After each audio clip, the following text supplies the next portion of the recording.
Chapter 2, Sign of the Beaver. By the next morning, the tight place in his stomach was gone. By the morning after that, Matt decided that it was mighty pleasant living alone. He enjoyed waking to a day stretched before him to fill as he pleased. He could set himself the necessary chores without having to listen to any advice about how they should be done. How could he have thought that the time would move slowly? As the days passed, he could cut one notch after another on his stick. Matt discovered that there was never enough time for all that he must be done between sunrise and sunset. Although the cabin was finished, his father had left him the endless task of chinking the spaces between the logs with clay from the creek bank. At the edge of the clearing, there were trees to fell, to let in more sun on the growing corn, and the underbrush that kept creeping closer over the cleared ground. All this provided plenty of wood to be chopped and stacked in the woodpile against the cabin wall. To cook a meal for himself once or twice a day, he had to keep a fire going. Twice in the first few days he had waked and found the ashes cold. Back home in Quincy, if his mother's fire burned out, she had sent him, or Sarah, with his shovel, to borrow a live coal from a neighbor. There was no neighbor here. He had to gather twigs and make a wad of shredded cedar bark, then strike his flint and blow on the tiny spark until it burst into flame. A man could get mighty hungry before he had coaxed the spark into a cooking fire. The corn patch needed constant tending.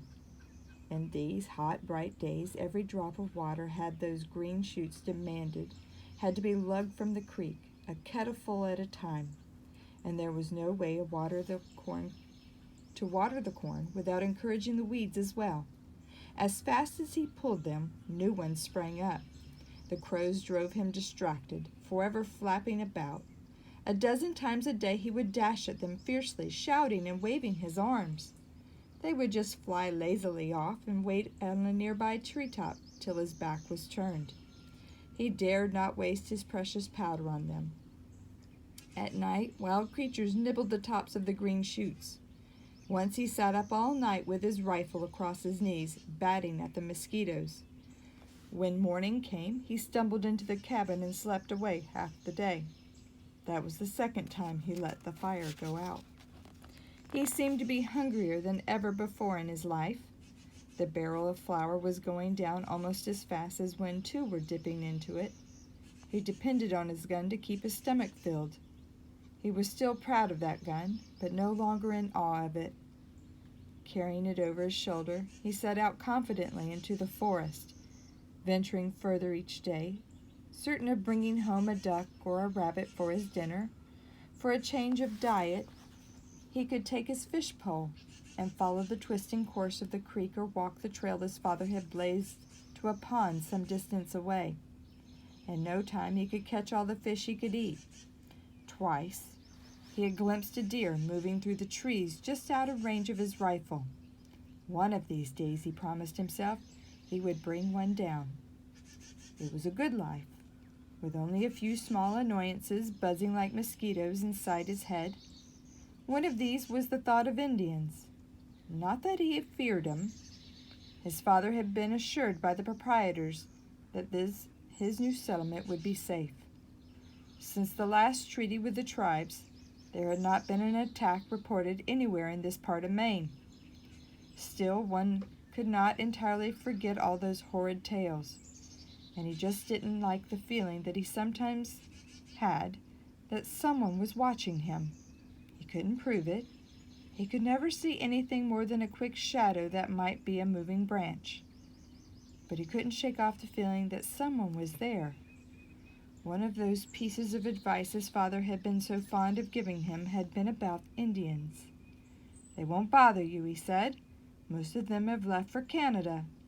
The ones who stayed don't want to make any trouble. But Indians take great stock in politeness. Should you meet one, speak to him just the same as to the minister back home." Matt had seen his father follow his own advice. Once, when they had tramped a long way from the cabin, they had seen in the distance a solitary, dark-skinned figure. The two men had nodded to each other gravely.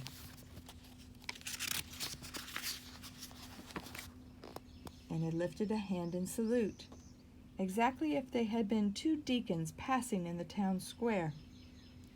But how could you be respectful to a shadow that would not show itself?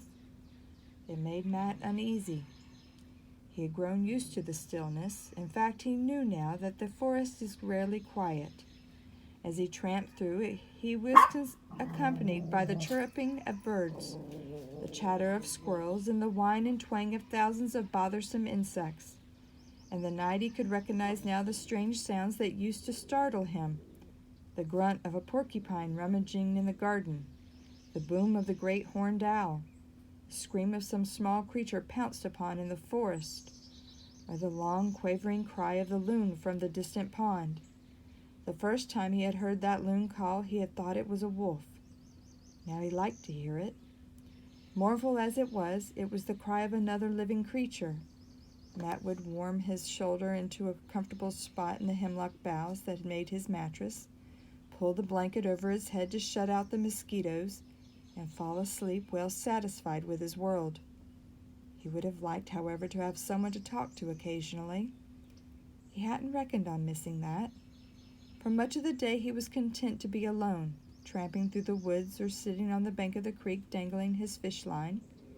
He was like his father in that, but there were times when he had thought he'd like to share with someone, with anybody, even his sister Sarah, though he had never paid much mind to her at home. So he was not so quick-witted as he should have been when unexpectedly someone arrived.